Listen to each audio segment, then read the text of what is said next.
Here we go. Okay, so welcome Adriano Autino. Adriano Vittorio Autino, maybe if I say that right, is co-founder and former president of the Space Renaissance Initiative. SRI is an intercultural nonprofit association whose mission is the opening of the space frontier, low-cost access to space, space tourism, industrialization of the geolunar space, use of near-Earth asteroids, and the full development of the space economy. Adriano has a background in software and systems engineering and has worked as a project manager and entrepreneur in real-time automation systems.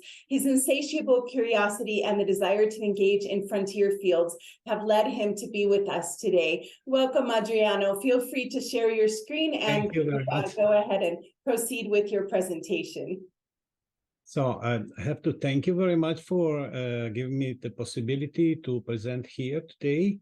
And it's an honor for me. And I had previous opportunities to discuss with Frank White, and it was wonderful to feel 100% in agreement on the philosophy and on the strategy, on the, let me say, policy focus. So it's I'm very happy to be here and to continue the talk with Frank and the other colleagues. So, may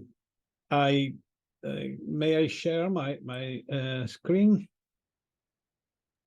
You should have permission. Is it working? PowerPoint presentation. So. Okay, it is here. Okay, can you see it? Yes. We see it. Fine. And it is in presenter's mode. Please proceed. Thank you. Perfect. So my presentation today is to illustrate a campaign that Space Renaissance International has kicked off since a couple of weeks. So we are at the very beginning. We are getting other organizations to support this campaign and to make it a real viral campaign. And the campaign is to add an 18th Sustainable Development Goal to the 2030 agenda of the United Nations. For that scope, we will have a panel at the United Nations General Assembly the 18th of September in New York City. We will have a whole day, two sessions, one in the morning, one in the afternoon. The morning session will be, to be quick, Space for Earth, therefore the use of space technologies for benefit of Earth communities and emerging countries, and very much inclusive. And in the afternoon, we will talk about expansion into space, so the civilization expansion into space. That, in our opinion, is the only thing that can make the other 17 SDGs really sustainable, because 8 billion people cannot make it anymore on one only planet, and for a lot of reasons, resources, energy, environment, climate, and so on. So we have to start moving outside in order to allow our Mother Earth to take the breath and recover a little bit from the big troubles that we caused to her. So, okay, let's go. 2015 can be named as a turning point in history because reusable rockets have dramatically decreased the cost of transportation from Earth to orbit. And such process is paving the path towards civilian space development and astropolitical uses of space as well, and is creating a growing interdependent relationship between life on and beyond Earth. So 2015 can now be identified as a turning point in history, signifying a change of paradigm from traditional aerospace to a new space age. The UN 2030 agenda was made in the old space age, when outer space was not considered as a dimension that helps to increase the sustainability of development. Space science and technologies are supporting social and environmental goals on Earth for many years, yet that will not be enough to warrant a really sustainable development. To allow a true sustainable development, it is indispensable and urgent to start civilian space development outside Earth boundaries. So the UN 2030 agenda needs to be updated. We propose an 18 SDG to be added: space for all, civilian space development, and communities living beyond Earth. So the title is still evolving, okay? Because the campaign is in the beginning, a new organization are coming in the promoter group, and they are proposing to refine the title and the abstract and so on. So, okay, but this is the substance, more or less. So it is what means a sustainable development? It is widely believed that sustainability means nothing else than reducing human activities on Earth in order to decrease our ecological footprints on this planet. But that would imply a rapid decay of civilization. As stated in the 1986 UN resolution, development is an universal civil right. We propose a more advanced concept of sustainability. The only way for 8 billion terrestrials to moderate their footprint on Earth would be to commence developing elsewhere. Expanding civilization into space will progressively relocate industry off Earth and consequently relieve the burden of our development on home planet.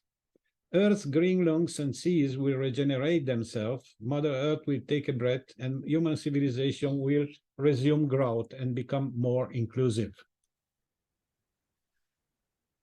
Okay, so if we have a look, a general look to the 17 SDGs, we can see that they are not, they don't have a hierarchical organization. We may think that the order somehow express a priority. So if it is so, it means that the social goals, no poverty, zero hunger, good health, and so on, are the priority.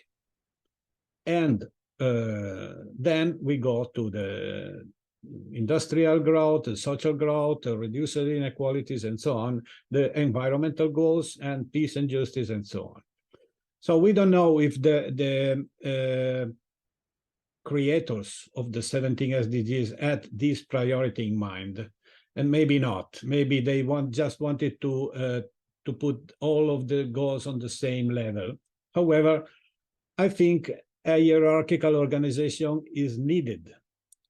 So what can we note? We can note that the 7, 8, and 9 SDGs that are related to economic and social growth, so affordable and clean energy, decent work and economic growth, and industry, innovation, and infrastructure, are key for realizing the other 14 SDGs. It is clear that if we don't have social growth, we cannot do anything on any of the other SDGs, not against poverty, hunger, and so on, but neither against the environment, to recover the environmental issues, because only more technology, more engagement, more scientific engagement can, for 8 billion, never forget that we are 8 billion people. So our problems are very complex because we are many people.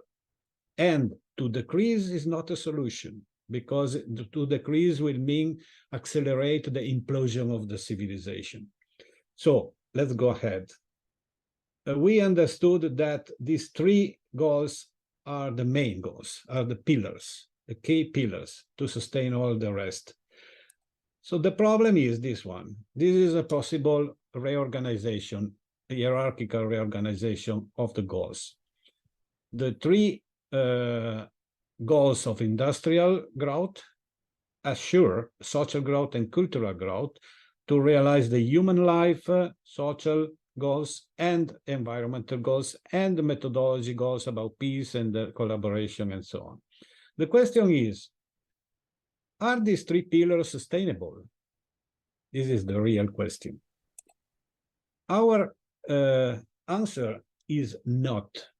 If the SDGs will be confined within the boundaries of planet Earth, it is inevitable that the industrial development goals will conflict with the environmental goals.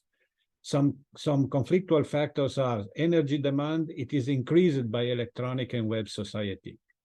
People think that staying at home and communicating like we are doing now is a less consumption of resources. Not true. It's more consumption because it requires a lot of energy more.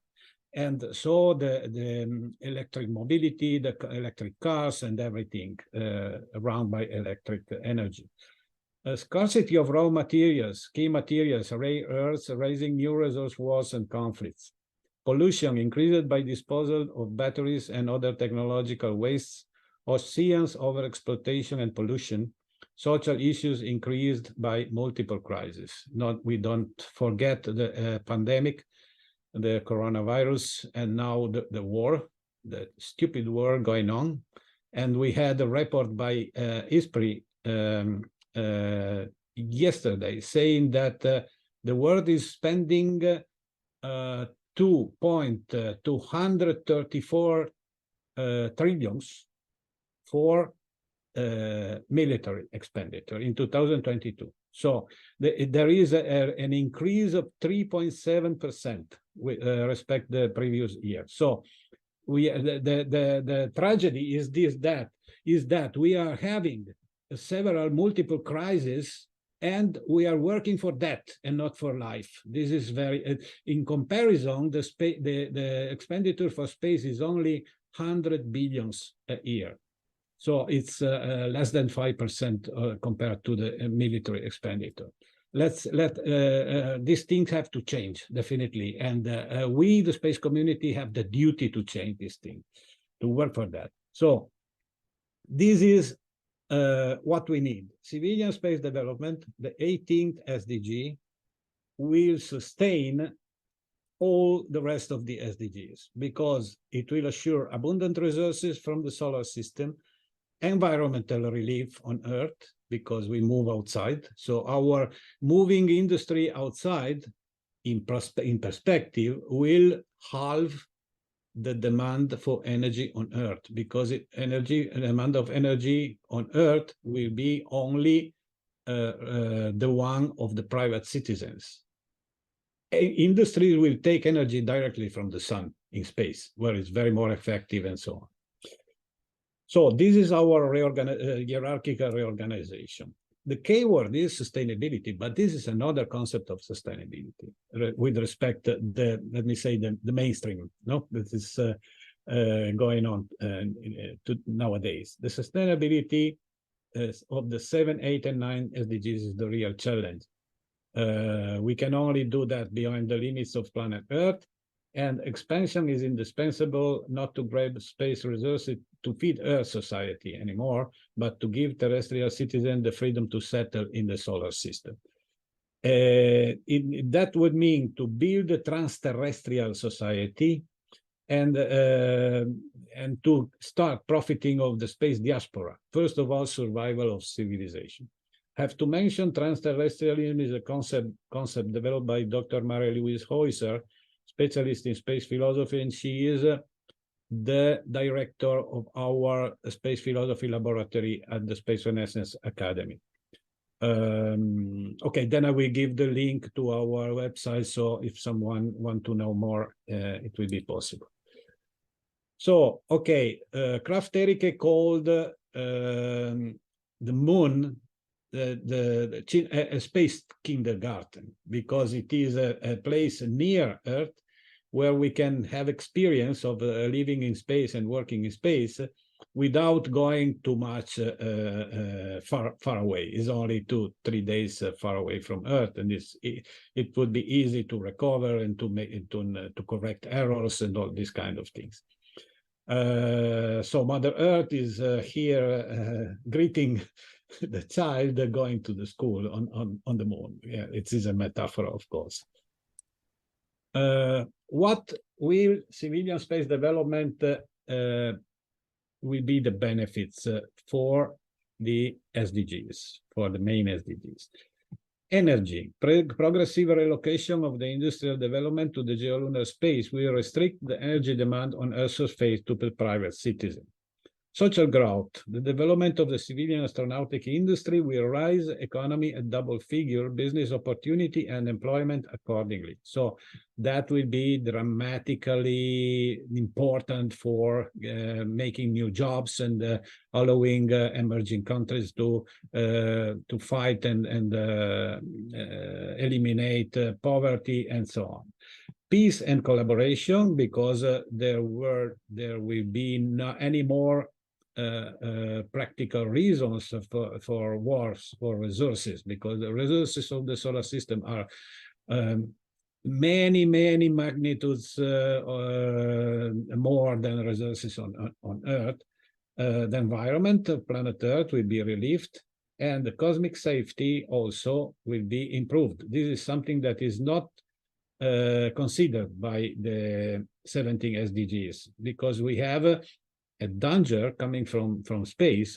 There are killer asteroids possibility to this, that happened several times in the past, and there are cosmic radiation. The sun itself is a source of terrible storms, magnetic storms that is dangerous also if we are protected by the atmosphere, because if the magnetic storm is powerful enough, it can damage life on Earth as well. So our concept of expanding civilization is a global expansion concept. We are now expanded, let's say so, in Earth orbit with a lot of materials, debris and active satellites, and two space stations. To expand means to expand 360 degrees in a globular way all around, including the geolunar space and the near-Earth asteroids, and going more outside to Mars and to Jupiter and so on, to the asteroid belts and so on. So the space policy, we have let me say two main strains to consider: space policy and space science. For space policy should finally adopt a strategy for civilian space development. That means sustain the development of fully reusable, safe and ergonomic vehicles for civilian passengers and cargo transportation. To push the production of fuel in space, mining the moon and the asteroids resources. To push the development of technologies to remove orbital debris and to reutilize them as in situ space resources. I will talk briefly about space debris later. Start building logistic infrastructures and habitats in orbit and airborne Lagrange points, endowed with simulated gravity. Promote moon and asteroid mining to get material for space infrastructure construction. Sustain the new space industry worldwide by grants and fiscal reductions. To promote training and education collaboration between space agencies, private enterprises, schools, and universities worldwide. Sustain the space tourism industry and market segment. Currently, the only sector trying to transport untrained civilians in space. That's very important. We cannot think to keep on with the space exploration strategy that only bring to space trained military astronauts. We need to allow normal people like you and me to travel in space and to work in space. And last but not least, to help the non-governative organization to spread their philosophical contribute to the space community, since there's no strategy without philosophy. This is a very important thing that I am sure my friend Frank is sharing 100%.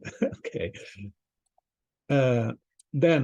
Okay, I said policy and science, and the science challenges are enabling life in space. Living and working in space is totally different from short exploration scientific missions. The mission requirements are different, particularly with respect to human health. There's a number of scientific issues which need better consideration and priority. It is our main recommendation that such research trains, as well as the above-mentioned space strategy, will be promoted in every context where strategic decisions are undertaken. So, which are these scientific challenges? Protection against solar and cosmic radiation, necessary to allow long time and permanent residence in space. Simulated gravity, necessary to avoid quick change of human physiology, giving the freedom to space settlers to go back to Earth when they like so. We should not think that when people emigrate to space can never come back to Earth, because that would be a deportation, not a better freedom, but a limitation of their freedom. Then green environment and water in space, necessary to assure an environment similar to the earthly one for biological and psychological need. Low-cost space transportation systems for civilian passenger and cargo, low acceleration, and safe and comfortable atmospheric re-entry mechanism. Going to the end, a quick look of what is going on this front of the condition to kick off civilian space development. Fully reusable, safe and ergonomic vehicles. The cost of Earth to orbit transportation will fall under $1,000 per kilogram when Starship will be operative, the first fully reusable launch vehicle. Low acceleration, protection from cosmic radiation and ergonomics, allowing untrained civilians to travel in space. The next milestones. In 2023, we hope to have the first 100% reusable orbital vehicles operative. And so that will be downsize the cost of the orbital transport. In 2025, we could start maybe to the industrialization of geolunar space by recovering and reuse orbital debris. Within 2030, we could have a fuel production in space from lunar and asteroid resources that will further downsize the orbital transport cost under $100 per kilogram. And within 2030, we could hope to see a humanist expansion strategy to take place in the main spacefaring countries and space agency, development of life and health protection technologies in space, cosmic radiation, simulated gravity, green environment, ergonomics, and comfort. And the sum of all these conditions, the downsizing of the cost and the living condition will make possible to start working beyond the limits of the Earth's atmosphere, and indefinitely.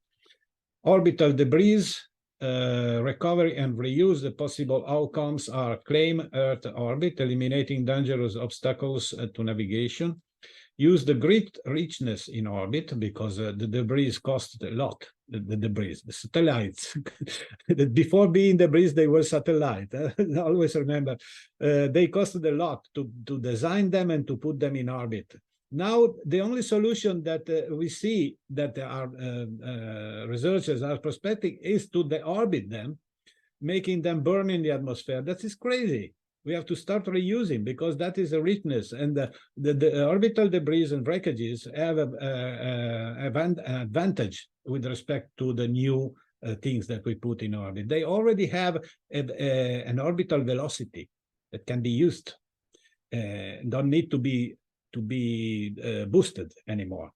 In orbit, materials are processed to produce fuel in space for passenger and cargo transport vehicles, and kicking off the orbital industrialization. Mining asteroids, get materials to build space infrastructures and produce fuel in space. And furthermore, big asteroids can be digged inside and transformed in rotating habitats with simulated gravity and protection from cosmic radiation. Mining the moon to extract many precious materials, advanced astronomy on the far side, space kindergarten, as I said before, experience with closed artificial ecosystems, and boost a trans-terrestrial economy. some materials from the moon, oxygen extracted from lunar regolith, water, ice in poles, hydrogen present in high concentration in poles, metals, iron, titanium, aluminum, silicon, calcium, magnesium, rare earths that are needed for the electric for the batteries of the electric devices and so on, helium-3 that is useful for the fusion, nuclear fusion, coal and nitrogen extracted from lunar regolith and regolith for construction. This is what we need to do as a protection of life and health in space, from solar radiation, from galactic radiation, from like supernova, and from asteroids and cometoids. Space tourism should be defended and supported because it's not just a toy for super rich. So this is a duty for space community, because we have to give another narration to the people, different from the one of the general media that say that space tourism is just a toy for super rich and it is a let me say a disprize for the poor people and so on. That's not true. This is the only industrial sector working to bring untrained civilians into space. This is a very important task that nobody else is facing. And space tourism is the link between astronautical space exploration and the space settlement, civilian space settlement.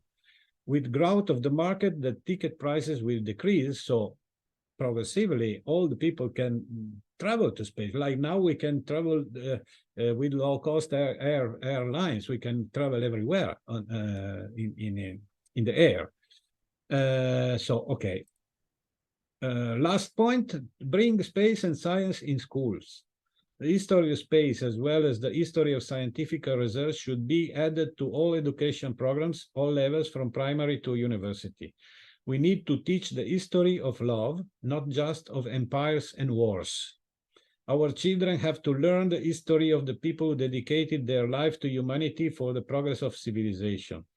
The 18 Sustainable Development Goals shall bring on board this great educational value. So I have concluded. I don't know if I am in time or not. However, here... Perfect timing. Perfect timing. Go ahead. Sorry to interrupt. Thank you very much. Here you can sign our pledge for the 18 SDG. You can also just use this QR code to do it. You go there and it is a change.org pledge. So we need to collect thousands of signatures. You can also add your organization to the group of promoters on the spaceonessence.space page. You can sign both. And okay, this is all. This is the link to my book, Greater What is Possible. And I think, okay, I'm done. Thank you, Adriano. What an amazing presentation and so inspired. I would love to, I know that Frank wants to go to the UN with you in September, and some of us would love to support you in that too. And I'm sure that all of us want to sign this this proposition that you're making to for the United Nations. So yeah, Frank's got his thumb up. Frank White of Human Space Program and the Overview Effect. Do you have any words for Adriano? I don't know what I can add to Adriano. We agree on everything. No, I think what we're trying to say, that's it's kind of new for a lot of people. And you've heard me say it, and so has Jared, but there is this narrative that those of us who talk about leaving Earth are abandoning Earth. No, we're not. We're helping the Earth. And Adriano had that cute graphic of the mother saying goodbye to the child. We're like the kids in the basement who won't get out and leave the parents alone. And the parents are getting old and they need a break. We're fully grown. We're ready to leave the nest. We've got the technology. We've got the intellect. We can do large-scale space migration. And we can help planet Earth if that's the primary interest. And I think Adriano has put it very, very well. people just don't fully grasp yet that we are just straining the carrying capacity of Mother Earth with 8 billion people, and that there is an answer, there is a solution. And I do think having this 18th SDG and tying it directly to Earth is a great idea. So I'm really happy to be part of it, and I think the human Thank space you program very is too. Yes. Yeah, yes. we are making progress, of course. We are talking with NSS and with IAF. Therefore, if we will have these two big organizations, it is possible that our proposal will have better opportunity, better chance to be successful.